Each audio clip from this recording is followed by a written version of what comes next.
I'd like to welcome our gold sponsors, Microsoft and Methods on stage, Ryan and Nicola, for their talk, Research in the Cloud, Speaking from Experience. Thank you very much, everybody. So a quick introduction to begin with.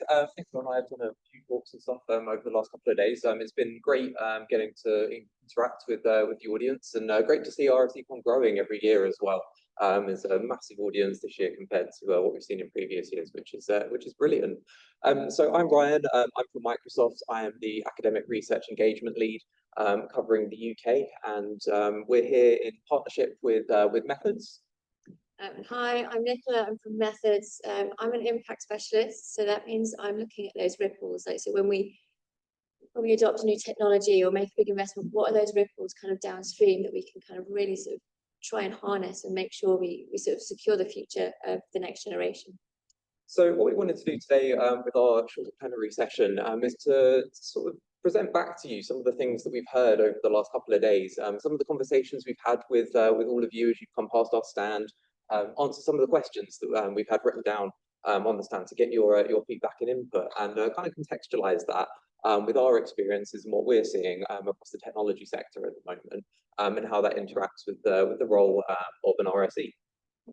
So we're going to go through a little bit of what we've perceived as what's changed in research IT, the sort of skills and awareness gap that can exist in certain pieces in there in the middle as well.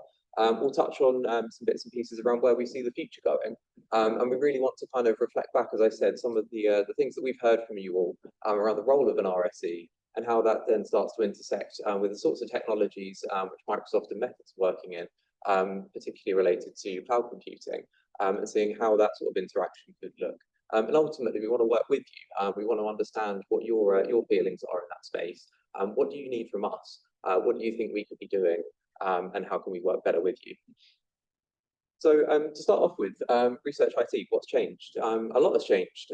Even since I was in academia myself, there's been an inordinate amount of change. So from infrastructure and resources, starting off with sort of institution-owned technology and hardware stacks, that's sort of moving outside of the institution as well, bringing in more influence from other bodies, other providers, and other entities.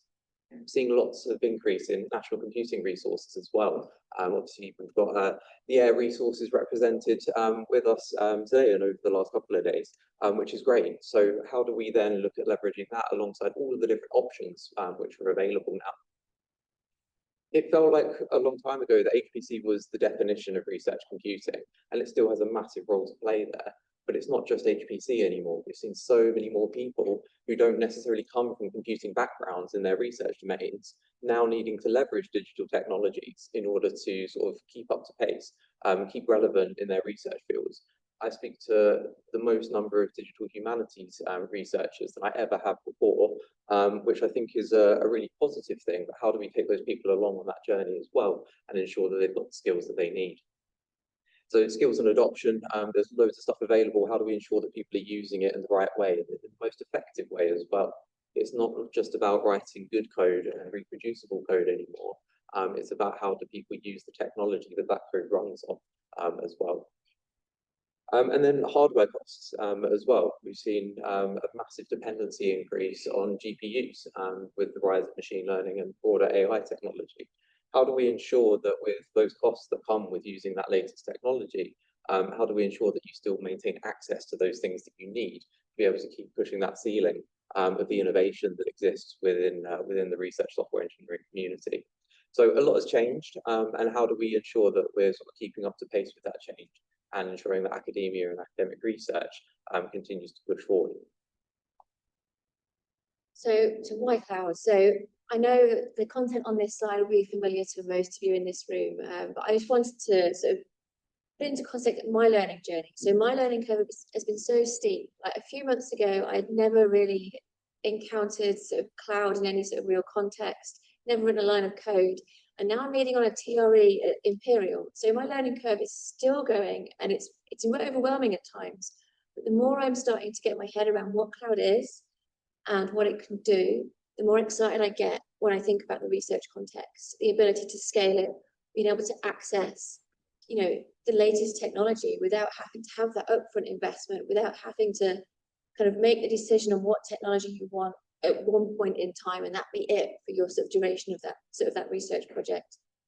And like one of the best conversations I had when I was trying to learn about cloud and what it meant was about seeing it as having lots of different cars available for whenever you wanted any different type of journey. So a sports car for when you're feeling a bit speedy, or a camper van for when you want to go on holiday, or a people carrier when you want to go a day trip with your friends. It's about having what you need at that right time and not having to worry about that being the one decision that you make for the duration. Just request to move forward near the green box. Oh, Okay. sorry. So we have spoken to many of you about what this means in terms of adoption of cloud. We know that it's not as simple and easy and straightforward as purchasing some hardware and having your existing on-premise HPC facility ready for you to use, for example. There are challenges because cloud, the operating model, is inherently different to making that upfront investment in hardware. So at the institutional level, the sorts of things that we've heard from you all and what we've seen when we've worked with universities is sort of a difference in perception. What exactly is cloud? We've got HPC already. Do we need it? Where's that additional value coming from? We've spoken to lots of people here over the last few days who have also said to us, we don't necessarily really understand everything that cloud is. Is it just HPC, but maybe a bit bigger? And the answer to that is no. So how do we sort of work about changing that perception? In addition, the skills deficit too. Got a room full of massively skilled people in front of me. How do we ensure that the skills that you have can be translated into a cloud-based environment when it's necessary to do so, or when it's helpful to do so? Legacy on-premise investment as well. Lots of research software, lots of research processes and workflows are developed based on those on-premise solutions. When there's value to moving any of that to the cloud, how do we ensure that we can help you with that whilst not leaving those resources underutilized? Funding as well. We know that the typical model exists around making a big upfront investment to refresh an on-premise asset like an HPC system. How do we ensure that when cloud can provide additional value, that sort of traditional funding model doesn't get in the way of being able to access a technology which could really help push that research project forward? Funding advocacy as well. Sort of talked about this in a slightly different context in the previous session. How do we ensure that funders are seeing the value in other sorts of technologies as well? It can sometimes feel like funders are advocating for sort of purchasing that workstation instead of looking to the cloud, where maybe that gives you a more immediate impact. So how do we ensure that funders are sort of positioning their messaging in a way which makes it feel like a viable option? And then awareness as well. Plenty of people kind of have a sort of links to perception. This is what I feel like cloud is, without being aware of what all of the different options are that exist within it that could actually be valuable to a particular piece of work that you're doing. I had conversations with a couple of people yesterday who kind of said, I don't know if you can help me, but this is a challenge that I'm working up against at the moment. Don't really know if cloud is the right thing or not. And we have that conversation. And we're not trying to flip cloud as that silver bullet, which is going to solve all of your problems, because it won't. It sits in a role that sits alongside existing infrastructure, existing tools that you have accessible to you. And we know there are barriers at the sort of the researcher level as well. Like sometimes it stops at that institution level. Like there are decisions that get made that beyond the influence of researchers and software engineers sometimes, and that limits what we can explore in the cloud. But as Ryan's already said, we're seeing this growth into more and more people are exploring what the services that exist in the cloud could do for their own research.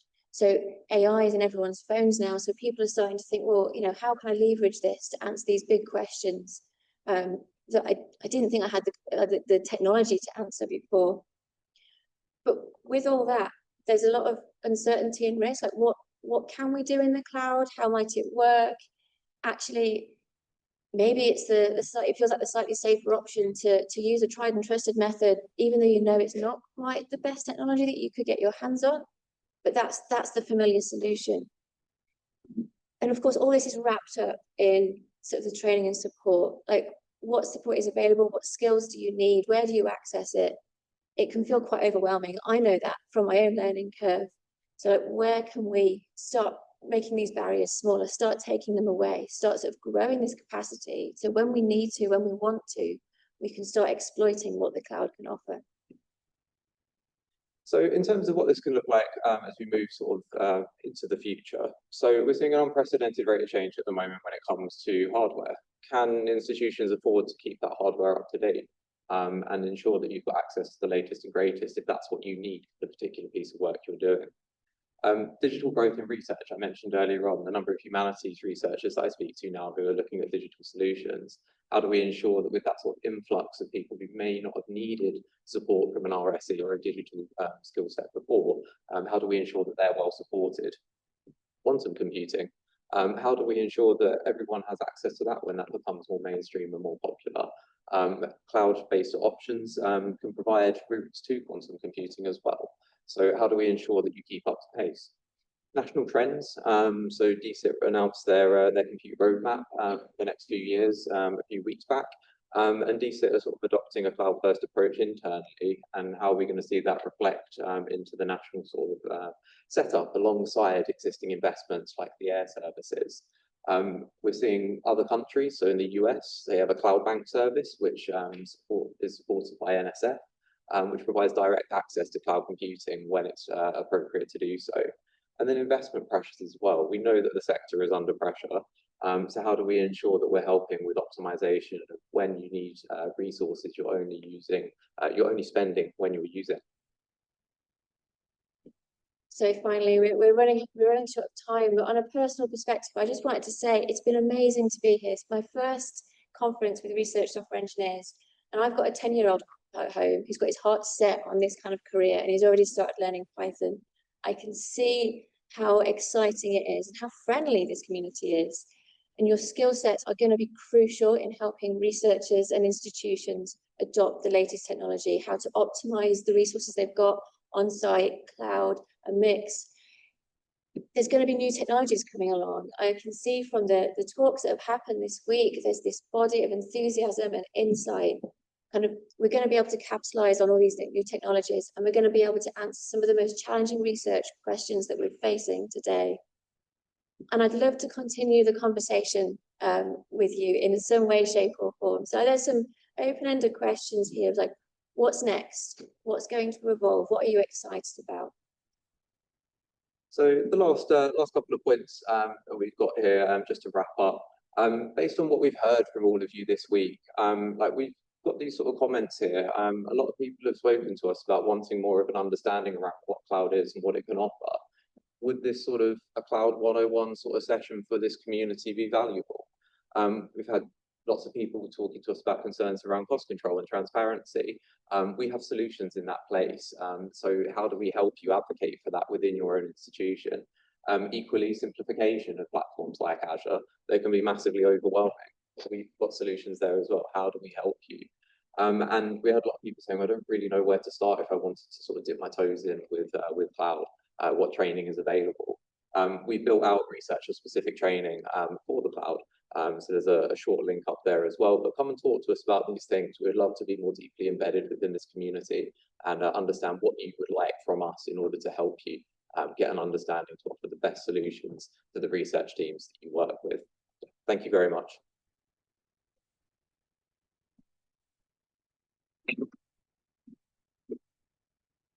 I guess we can have a few questions.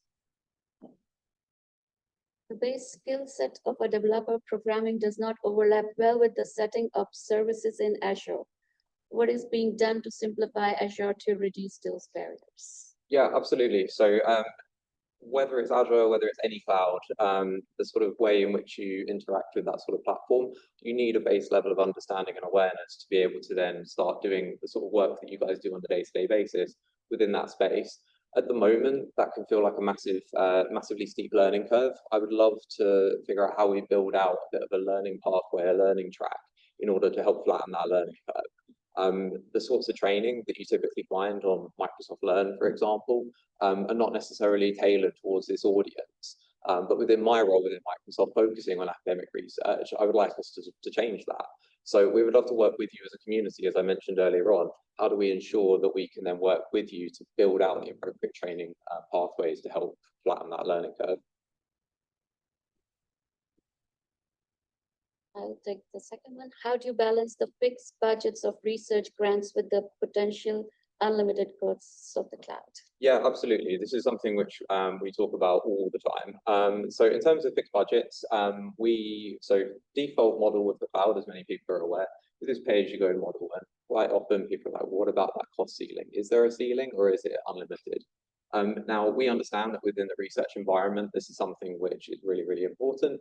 So the sorts of solutions that we've been talking about with methods, the Loom solution that we were sharing on a walkthrough session yesterday in our stand, these are the sorts of things which then help provide that cost capping capability. So if you've got a particular project where you only need to spend X amount, then we have a solution that helps you in order to govern that. So it doesn't just have to be vanilla Azure. We know that sometimes in this sort of community, something different is helpful.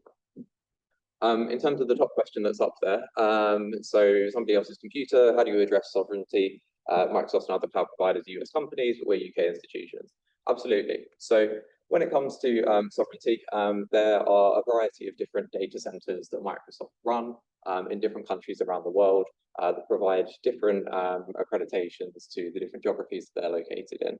So as UK institutions, we have 2 UK-based data centers that then comply with UK-based law, and exactly the same thing across the broader area of Europe as well. So Europe-based data sovereignty. So whatever your requirements are around where your data needs to be or not be, are things that we can work with you on.